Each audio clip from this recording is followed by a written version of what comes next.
Another day, another Angular RFC, or at least it might be starting to feel like that. On top of all the other updates we've seen recently, the Angular team just released another RFC detailing the new control flow syntax that is being proposed for Angular. Personally, I enjoy using Svelte, so this syntax feels quite natural for me, and I like the change. And you could accuse me of being a fanboy, but I've liked all the changes we've been seeing. But there has been a lot of changes, and not everyone is as excited for them. So let's cover most of the big changes that we have seen in relation to components in Angular over the last year or so, and then I'll give my perspective on it. So we'll start with this component, which is something you might have expected to see pre-Angular 14. We will just briefly touch on the changes here, and I'll link out to other videos for more details on each specific change. First, we got standalone components, which allowed us to get rid of ng modules if we so desired.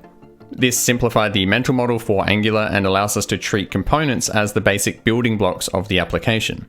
But this does also mean each component needs to import its own dependencies. Next up was the addition of the Signals API, which introduced this new way of reacting to changes and deriving values in our components.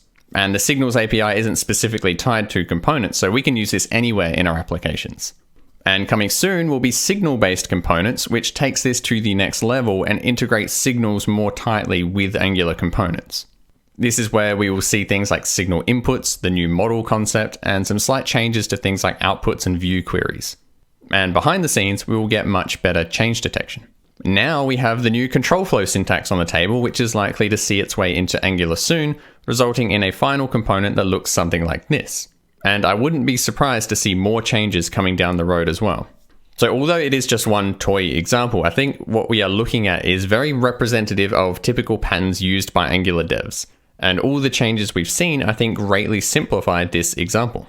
I think a lot of the public sentiment is generally positive, but the biggest pushback I'm seeing against these changes are that Angular is becoming too much like React or Vue or Svelte, and that if people wanted that, they would just use those frameworks. That the changes are too hard to keep up with, and that this is basically the AngularJS to Angular 2 transition all over again. My 2 cents in relation to these points are that there is much more to Angular than component authoring. Even if Angular components ended up looking almost identical to Svelte components, the two frameworks are still drastically different. The component authoring experience is not the key reason to use Angular, but it probably has been something that has prevented people from wanting to use Angular. I think it makes sense to adopt whatever emerging patterns provide the best developer experience here. If that means Signals inspired by Solid and Vue and Control Flow inspired by Svelte, I think that's great. In terms of stability, in my view, it seems like a choice between having to keep up with changes or Angular becoming a stable legacy framework, which is where I thought Angular was heading not too long ago before the team breathed new life into it. This isn't necessarily a problem. There are tons of happy and well-paid Java developers out there, but at least for me, I'd rather Angular ride the wave along with the other modern front-end frameworks rather than become the framework of yesterday that devs groan about having to work on.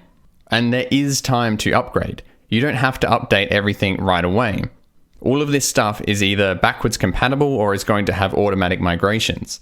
So it is very much unlike the Angular 2 transition, and in any case, the amount of changes is far less ambitious.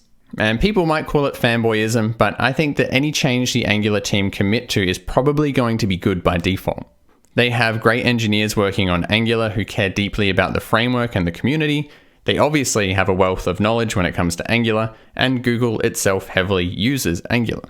So those are my thoughts, but I'd love to hear yours too. If you enjoyed the video at all, please consider a like or subscribe before you go, and I hope to see you in the next one.